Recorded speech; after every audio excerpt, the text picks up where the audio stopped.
Itu bisa dilihat nanti di bab 2 ya. Di bab 2 tadi tentang kronologi. Jadi di situ bisa diikuti sebetulnya apa saja ini yang terjadi atau yang dilakukan oleh aparat negara terhadap HRS. Tidak sekedar kita bicara 6 laskar ini. Dan sebetulnya setelah peristiwa pembunuhan itu kan HRS tetap saja menjadi objek yang harus kalau perlu ya ditahan bertahun-tahun, meskipun sebetulnya pelanggaran yang dilakukan itu tidak harus dihukum dengan sanksi yang berat. Dan faktanya kan banyak pejabat negara termasuk Presiden Jokowi dan anaknya sendiri melakukan hal yang sama seperti yang dilakukan oleh HRS, tapi justru HRS tetap jadi target. Artinya memang ini terus akan berlanjut. Saya tidak tahu siapa yang mesan, bagaimana kok sampai begitu dendamnya terhadap HRS. TP3 ini sebenarnya kita bukan anggota FPI, kita bicara kemanusiaan dan keadilan saja, bahwa ini jangan mentang-mentang berkuasa lalu hukum itu dipakai begitu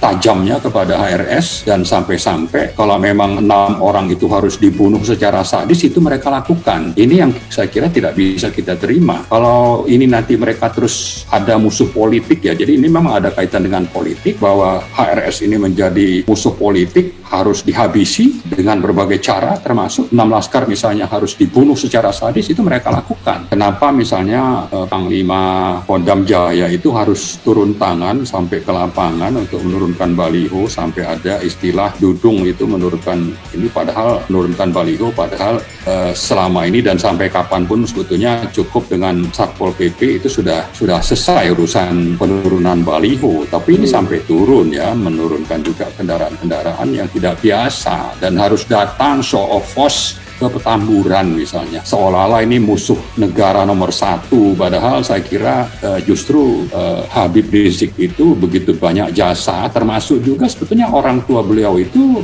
adalah pahlawan nasional yang harusnya mendapat tempat di negara ini. Ya, saya lupa namanya, ya yang jelas Shihab lah ya, karena Habib itu kan, tapi memang punya jasa untuk Republik ini. Ya, maksud saya bahwa kalau sampai ada koopsus ya untuk seseorang yang sebetulnya beliau itu siap untuk bicara, siap untuk misalnya rekonsiliasi kalau ada sesuatu, dan dalam pembelaan kasus beliau misalnya di Pengadilan Jakarta Timur itu kan juga diungkap bagaimana pejabat-pejabat negara dari BIN dan Polri itu mendatangi beliau di Mekah untuk terjadinya rekonsiliasi. Sampai waktu pulang itu siap rekonsiliasi, tapi kenapa harus ada misalnya koopsus yang demikian demonstratif ya, turun dengan kendaraan yang seolah-olah ada teroris atau akan ada perang, yang sebetulnya yang terjadi yang dibutuhkan tidak sampai seperti itu.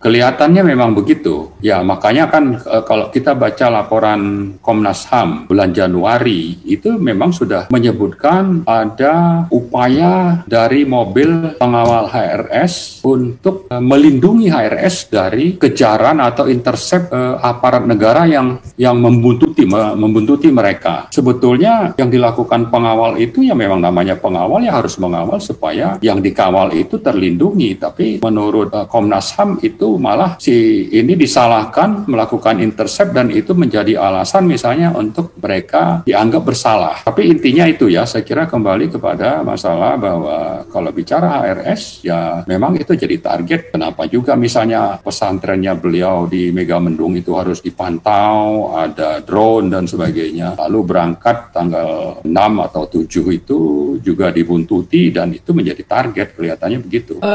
Ada indikasi lain yang bisa mengarahkan bahwa memang target itu memang Habib Rizik. Misalnya fakta dan data yang ditemukan TP3. Itu bisa dilihat nanti di mana? Di bab 2 ya.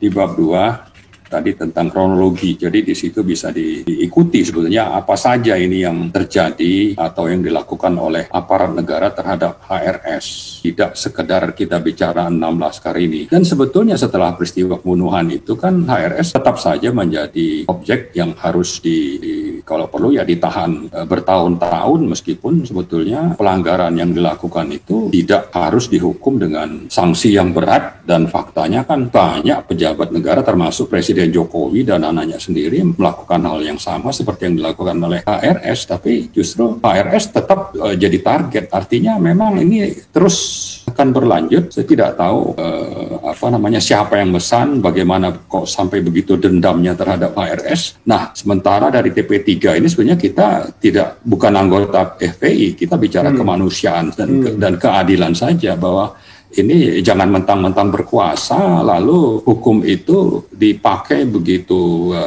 tajamnya kepada HRS, dan sampai-sampai kalau memang 6 orang itu harus dibunuh secara sadis, itu mereka lakukan. Ini yang saya kira tidak bisa kita terima. Kalau ini nanti mereka terus ada musuh politik ya, jadi ini memang ada kaitan dengan politik, bahwa HRS ini menjadi musuh politik, harus dihabisi dengan berbagai cara, termasuk 6 laskar misalnya harus dibunuh secara sadis, itu mereka lakukan. Dan ini ada fakta-faktanya yang bisa kita tunjukkan. Jadi mereka itu siapa, Bang?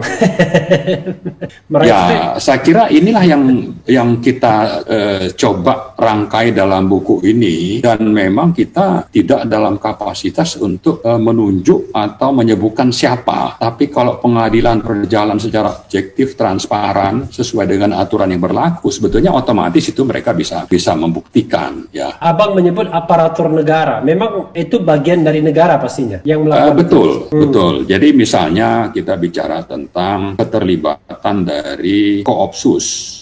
Koopsus itu kan melakukan operasi, misalnya menurunkan baliho. Jadi Koopsus itu adalah Komando Operasi Khusus. Khusus itu dibentuk berdasarkan Perpres 24, ditandatangani oleh Pak Jokowi. Kenapa misalnya Panglima Kodam Jaya itu harus turun tangan sampai ke lapangan untuk menurunkan baliho, sampai ada istilah dudung itu menurunkan baliho, padahal selama ini dan sampai kapanpun sebetulnya cukup dengan Satpol PP itu sudah selesai urusan penurunan baliho. Tapi ini sampai turun ya, menurunkan juga kendaraan-kendaraan yang tidak biasa dan harus datang show of force ke Petamburan misalnya, seolah-olah ini musuh negara nomor 1, padahal saya kira justru Habib Rizik itu begitu banyak jasa, termasuk juga sebetulnya orang tua beliau itu adalah pahlawan nasional yang harusnya mendapat tempat di negara ini. Minimal siapa ya? Saya dapat perlakuan adil lah. Siapa orang tuanya? Saya nggak begitu tahu malah. Ya, saya lupa namanya, ya yang jelas Shihab lah ya, karena Habib itu kan. Tapi memang punya jasa untuk Republik ini. Tapi ini klarifikasi ya. Jadi tadi, maksud saya. Oke, silakan. Silakan. Ya, maksud saya bahwa kalau sampai ada Koopsus ya untuk seseorang yang sebetulnya beliau itu siap untuk bicara, siap untuk misalnya rekonsiliasi kalau ada sesuatu, dan dalam pembelaan kasus beliau misalnya di Pengadilan Jakarta Timur itu kan juga diungkap bagaimana pejabat-pejabat negara dari BIN dan Polri itu mendatangi beliau di Mekah untuk terjadinya rekonsiliasi. Sampai waktu pulang itu siap rekonsiliasi, tapi kenapa harus ada misalnya Koopsus yang demikian demonstratif ya, turun dengan kendaraan yang seolah-olah ada teroris atau akan ada perang, yang sebetulnya yang terjadi yang dibutuhkan tidak sampai seperti itu. Jadi saya klarifikasi dulu, kalau Koopsus itu yang bawa kendaraan ya, baru apel di depan Petamburan membunyikan kendaraannya kan, sirene. Sementara kalau Pangdam Jaya Dudung itu yang menurunkan baliho ya. Jadi ada dari Kodam dan ada dari Koopsus kan sebenarnya kan. Betul. Ya, jadi biar tidak kan karena tidak campur ya, betul. Ya, Koopsus sama betul. Kodam kan berbeda kan. Koopsus pasukan yang langsung di bawah presiden kan kalau Koopsus. Ya. Kalau Kodam, saya cuma ingin mengatakan bahwa ada Koopsus, ada Pangdam ya, ada Kapolda. Itu kan sebetulnya dalam kasus HRS yang juga akhirnya memakan 6 korban ini, itu lembaga-lembaga itu memang terlibat kuat untuk menunjukkan adanya unsur sistematik tadi.